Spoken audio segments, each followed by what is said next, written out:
Mais d'abord, les 4 vérités. Jeff Wittenberg reçoit ce matin un porte-parole d'Emmanuel Macron. Il s'appelle Benjamin Griveaux. Effectivement, Benjamin Griveaux qui va nous parler de l'état d'esprit et des propositions d'Emmanuel Macron.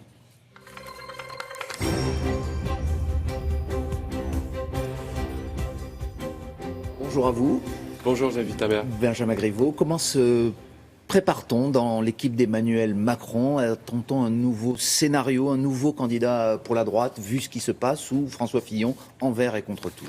Alors nous, vous savez, on prendra les candidats qui seront, in fine, ceux qui seront au rendez-vous du 23 avril, du premier tour de l'élection présidentielle. Qu'est-ce que vous Pas imaginez? Vous rencontrez des hommes politiques de et tous bords. Est-ce que François Fillon, pour vous, sera encore candidat dans une semaine? Vous avez un problème de droit et un problème d'éthique. Du point de vue du droit, seule la justice, et il l'a dit, s'il est mis en examen, il renoncera à cette candidature, et donc c'est la justice qui tranchera.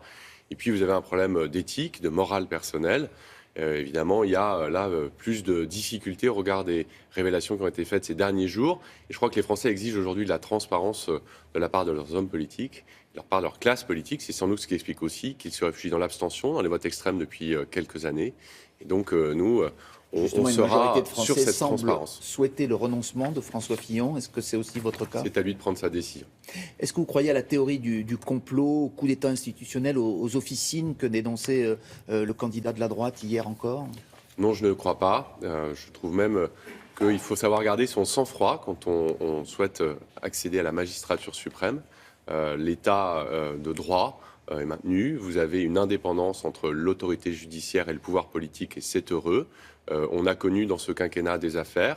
On a connu l'affaire Cahuzac. Il a été récemment condamné à de la prison ferme. Et donc, je crois que les institutions fonctionnent. Il faut laisser à la justice le temps de le faire et ne pas céder parfois à l'urgence du jugement médiatique. Alors, on va parler de votre candidat. Monsieur Fillon explique qu'on s'attaque à lui parce que sa candidature, je le cite, n'est pas floue, que son programme n'est pas fade, ou peut-être c'est l'inverse. En tout cas, est-ce que monsieur Macron, lui, se sent visé lorsque on lui demande des questions, on lui pose des questions insistantes sur le mélange des genres, sur le fait qu'il aurait peut-être favorisé son mouvement lorsqu'il était ministre? Est-ce que lui aussi, il a l'impression qu'il dérange? Alors, sur cette affaire du mouvement, pour le clore une dernière fois, les deux journalistes qui ont écrit l'ouvrage disent eux-mêmes sur les plateaux de vos confrères que pas un euro des frais de représentation dont chaque ministre dispose, je le rappelle, n'a servi à l'usage du mouvement. Donc si les enquêteurs, journalistes et qui ont écrit sur le sujet exonèrent et disent qu'il n'y a pas de difficulté, je propose qu'on n'y revienne pas.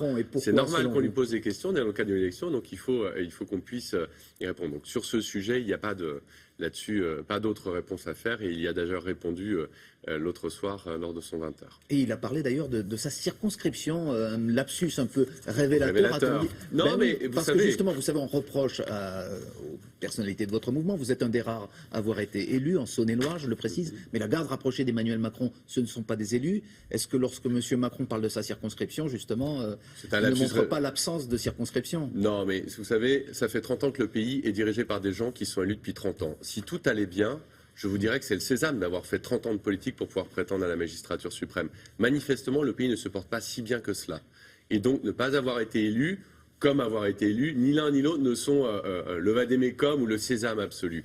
Ce qu'il a voulu dire l'autre soir, c'est que tous les ministres ont dans leur cabinet des conseillers dits affaires réservées. Affaires réservées, ça se passe en circonscription, pas au ministère. Ils sont donc payés sur des fonds publics, des fonds d'État, pour s'occuper des affaires électorales de leurs ministres dans la circonscription. C'est simplement ça qu'il voulait signifier et rappeler l'autre soir. Ça ne donne pas une force d'être élu, Benjamin Griveaux, lorsque vous voyez par exemple que votre concurrent socialiste, Benoît Hamon, gagne aujourd'hui des points dans les sondages après cette primaire où plus d'1 million d'électeurs ont voté pour lui. Est-ce que vous ne regrettez pas finalement qu'Emmanuel Macron ne soit pas passé par ce processus? C'est sans doute utile d'avoir été élu, et ça, il n'y a pas de difficulté. Vous savez, nous, on s'appuie beaucoup sur les maires, notamment, qui sont au contact des Français. Et la démarche qu'Emmanuel Macron a engagée, d'ailleurs partagée par beaucoup de maires, qui font des exécutifs transpartisans pour diriger leur ville ou leur communauté de communes, c'est aussi bien d'avoir travaillé que d'avoir été élu. Et quand on est le candidat du travail, c'est ce que Emmanuel Macron se définit comme ça lui-même, eh bien, il est l'un des rares à avoir travaillé. C'est sans doute pas inutile aujourd'hui pour prétendre diriger les affaires de l'État. Mais sa popularité repose d'abord sur des sondages. Les sondages, ça vaut les suffrages? Oui, alors j'entends la popularité sur les sondages, la bulle, le soufflet. Je crois qu'on a eu à peu près tous les attributs possibles et imaginables, même culinaires. On est aujourd'hui 175 000 adhérents. Il ne fait pas un seul meeting à moins de 5 ou 10 000 personnes. Ça, c'est concret, vous dites. Et donc, très concrètement, les gens sont là. Vous savez, chaque semaine, 1000 événements sont organisés par En Marche. Chaque semaine. Aucun autre mouvement politique n'est aujourd'hui en capacité de faire cela. Vous parlez de bulle, vous pensez que la montée d'Emmanuel Macron, excusez-moi, Oui. Benoît Hamon, il y a beaucoup de noms, on l'a souligné dans cette présidentielle, la montée récente de Benoît Hamon dans les sondages vous inquiète-t-elle? Est-ce qu'il pourrait aller jusqu'à dépasser votre candidat? Vous savez, si on organise et si on pense notre campagne et le nez rivé sur les sondages, on ne fait plus rien. Nous n'avons pas, depuis le 6 avril et le lancement du mouvement à Amiens, fait en fonction des autres. En fonction des autres candidats, candidatures ou autres. Benoît Hamon, il faudra qu'il s'explique. On va rentrer dans le débat. Certains disent qu'il va rentrer dans l'atmosphère après avoir été un peu dans les hauteurs pendant cette primaire. C'était quand même la primaire, et notamment l'issue de cette primaire donne lieu à un candidat qui est un peu le candidat de la gauche de l'illusion. Il va falloir qu'on nous explique comment, avec 400 milliards prévus pour le revenu universel, comment cela est financé. Vous savez, les Français sont très pragmatiques. Quand vous avez 400 milliards de dépenses, il y en a un qui paye à la sortie, et ce sont souvent les Français qui payent l'addition. C'est ce que va dire par exemple Emmanuel Macron ce week-end à Lyon, où il tient un grand meeting. Qu'est-ce qu'on attend? Vous savez que ça fait plusieurs semaines que l'on demande à Emmanuel Macron un vrai programme, des chiffres, un candidat qui s'engage. Qu'est-ce qu'il va y avoir de nouveau dans le meeting qu'il tient devant normalement 10 000 personnes samedi à Lyon? De la même manière, le procès qui lui est fait sur le programme, très franchement, je crois qu'il est un faux procès. Et vous le savez, il a égrené les propositions, il présentera son contrat avec la Nation à la fin du mois de février. Un avantage sur tous les autres, c'est qu'une fois que ce contrat sera présenté, lui ne changera pas d'avis. Il ne le modifiera pas, à la différence de François Fillon, dont on connaissait le programme le 27 novembre au soir, et dont aujourd'hui, moi je suis incapable de vous dire ce qu'il pense sur la santé, sur les déficits, sur le nombre de fonctionnaires. Donc cela, nous, on le fixera une bonne fois pour toutes à la fin du mois de février. Lyon, c'est aussi l'occasion pour lui de dire qu'on est dans un moment de l'histoire politique française qui est un moment particulier, chacun en convient, qu'il y a une recomposition du paysage politique français qui est à l'œuvre, et de resituer l'action qu'il a engagée depuis 8 mois maintenant à la tête d'En Marche dans ce moment historique. Les sondages sont très fluctuants. La seule variante qui ne bouge pas, justement, c'est Madame Le Pen qui est en tête du premier tour. Oui. Et donc Emmanuel Macron n'est pas sûr aujourd'hui d'être son adversaire.